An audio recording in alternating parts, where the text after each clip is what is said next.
Welcome everybody to a look at the latest Indicator box set, and it is Columbia Noir number 7. So yeah, we've obviously had 6 previous box sets from them before, although we've not had a box set from Columbia Noir since the Whistler one. I think that came out last year. So yeah, I've been really looking forward to getting my hands on another box set from them, especially since this unfortunately did get delayed. I think it was supposed to be out in early November, and now it's more mid-December. So yeah, a little bit of a shame that it has been delayed somewhat, but regardless, yeah, these box sets are usually worth the wait because they are of a high quality in terms of either the physical aspects, the bonuses on the actual discs, or the films themselves. Yeah, out of the 6 previous Columbia Noir box sets which are behind me, which as you can see are in the kind of colours of the Indicator logo that is on the sleeve that you get with this. We've had yellow, orange, red, blue, grey and green, and now we obviously have pink. So yeah, and all of these are made in Britain as well. So yeah, that's the kind of focus for this one, whereas the previous box set was focusing on the Whistler series. So yeah, I would really like it if we had other series that were focused on, or even other countries, because obviously film awards were not just a preserve of the UK or America, they were made worldwide, as has been evidenced by Radiance Films, who have obviously done their own box sets that have focused on other countries like Germany and France, and they've been mostly great. So yeah, let's take a look at each of the films. So firstly, we have A Prize of Gold. This is from 1955 and clocks in at 98 minutes long. Directed by Mark Robson, who I've seen stuff from before. I think actually a couple of his films have been in previous box sets. And yeah, a little bit of an interesting trivia fact for you. Albert R. Broccoli was executive producer on this release, and that is 7 years before he'd kick off the James Bond series that he'd be a part of for the next couple of decades after that. And then, secondly, we have a Terence Fisher directorial effort in the form of The Last Man to Hang. So this clocks in at 75 minutes long, the shortest in the box set, from 1956. So this is obviously before his hugely successful Hammer horror run. So yeah, it'd be interesting to see what he can do in other films, or other genre, should I say. This also stars Tom Conway and Eunice Gayson, who would also be in the James Bond series as well. I think she was in 2 of them. So yeah, another interesting link to the James Bond series there. And by the way, those 2 are also world premieres on Blu-ray. Also a world premiere on Blu-ray is Wicked As They Come. So this clocks in at 94 minutes long, so slightly shorter than the first one. It's directed by Ken Hughes, one of 2 films he directed in this box set. Also did the screenplay for this and the other one. And yeah, it stars Arlene Dahl. I'm not sure if I've seen anything from her before, but this is also a world premiere on Blu-ray, like I said. And then fourthly, this is a UK premiere on Blu-ray, so I imagine it's had a release somewhere else in the world, like maybe America. And it is Spin a Dark Web. So this clock's at 76 minutes long, also from 1956. So that's the second shortest of the bunch. Directed by Vernon Sewell, who I believe I've seen stuff from before, and stars Faith Domergue. So yeah, even though these are obviously films that are made in Britain, or focusing on the setting being in the UK, they are nonetheless featuring some American actors throughout. And then the second film from Ken Hughes is The Long Haul. So this definitely has a more of a stat cast than perhaps other ones, in terms of special ones that I've seen actors from before, and with Victor Mature and Diana Dawes. Diana Dawes obviously being one of the 3 quote-unquote blonde bombshells of the 1950s, with Marilyn Monroe and Jane Mansfield. And yeah, unfortunately also died quite young as well, like those 2 did as well. So yeah, 89 minutes and 1957 that is from. And another UK premiere on Blu-ray is Fortune is a Woman. So it's clocks in at 95 minutes long, so one of 3 to only be more than 90 minutes. Also from 1957, and directed by Sidney Gilliat.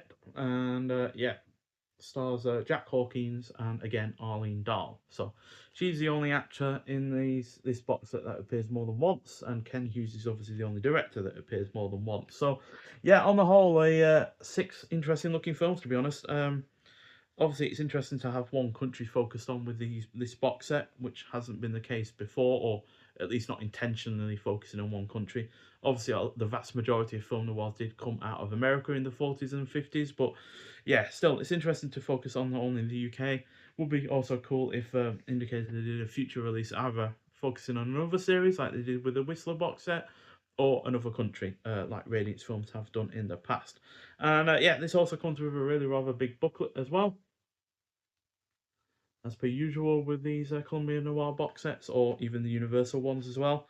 Although the Universal Noir ones, for my money, have been the weakest of the now, you know, 8 other box sets that we've had so far. This will be the 9th.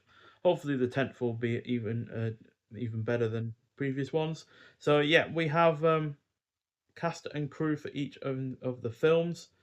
And yeah, we also have a Fable of the Reconstruction by Jonathan Bygraves from 2025, A Prize of Gold at Elstree, The Jury, Noir Melodrama and the Courtroom by Andrew Spicer from 2025, For the Showman Who Knows the Ropes, Bad Girls Are Good Copy by Pamela Hutchinson, also from 2025, A Passion for Cinema by Ken Hughes, Exploring the Lower Depths by Robert Murphy, Wide Boys Never Work, and then The Endless Search for Home by Chloe Walker, Camera Treatment for the Long Haul, Playing with Fire by Bethan Roberts, What's in the Stars, A Test for Love by Michael Brook, This Little Ship by Fiona Kelly, About the Presentations, and Indicator credits all within. And yeah, all of those write-ups that have had that have an author quote stated are from 2025.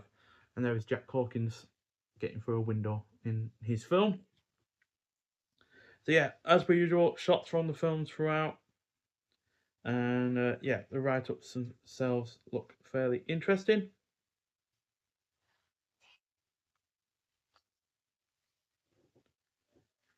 And we also have shots from behind the scenes as well, by the looks of things.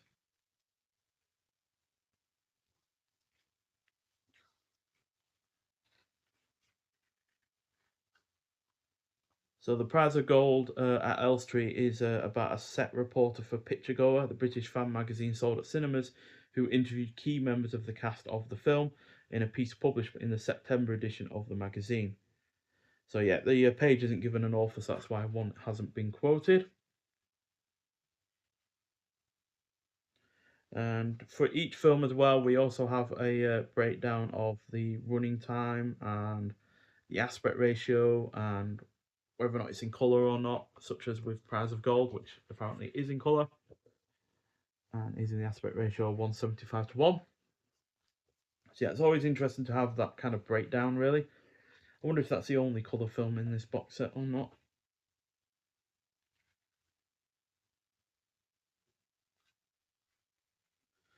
Last Man to Hang is in black and white, also in 175 to 1.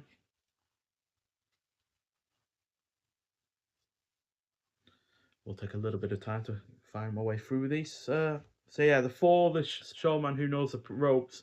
So that was part of the US press book for The Last Man to Hang, and it contains some interesting and rather macabre suggestions for the promotion of the film, offering the following tips for ensuring a unanimous verdict at the box office. Apparently, use plenty of rope and hangman nooses in your exploitation campaign for The Last Man to Hang. Try these stunts and any other that might fit your local situation. So yeah, I wouldn't personally suggest doing any of that. Quite frankly, sounds a little bit dangerous. So yeah, then Wicked As They Come is also in black and white, and that is in 166 to 1 aspect ratio.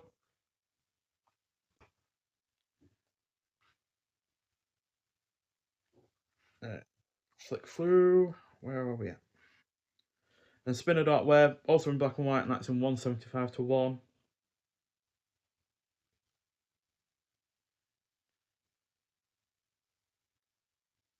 The Long Haul, also in black and white, and that's 175 to 1. And finally, Fortune is a Woman, also in black and white, and also 175 to 1. So only A Prize of Gold is in colour in that one. So I typically prefer my film noir in black and white. I just think it suits the genre a lot better. And especially since some colour films from this period, especially when it comes to like rear projection or any kind of attempt of effects can easily show up. You can easily see the lines around people and such. So, yeah, I do think black and white generally fits the genre better, and especially if you're going to do any kind of spectacle or use sets and then have fake backgrounds behind you, it does also work out a little bit better as well. So yeah, on the whole though, I'm really looking forward to seeing these films. I am a massive fan of film noir, obviously, and yeah, I'd like to see more of them, quite frankly. I think these box sets have generally been fantastic. I think only a couple of films out of the entire other 6 box sets from Columbia Noir have gotten a less than a 3 out of 5 rating. So, yeah, on the whole, a really, really good run of films. And that is the reverse of the little sleeve that you get with this as well. So, as you can see, I ordered this pretty damn quickly to get 170. But as you can see, there are 6,000 of them, and hopefully there are still some available, and also hopefully they sell out, because I've stated in previous videos, a lot of indicator limited edition releases, usually the single disc ones that you can also see behind me, have despite only having a few thousand available, have still been readily available to the point of being able to go on sale, which is a bit of a shame. I really wish these would sell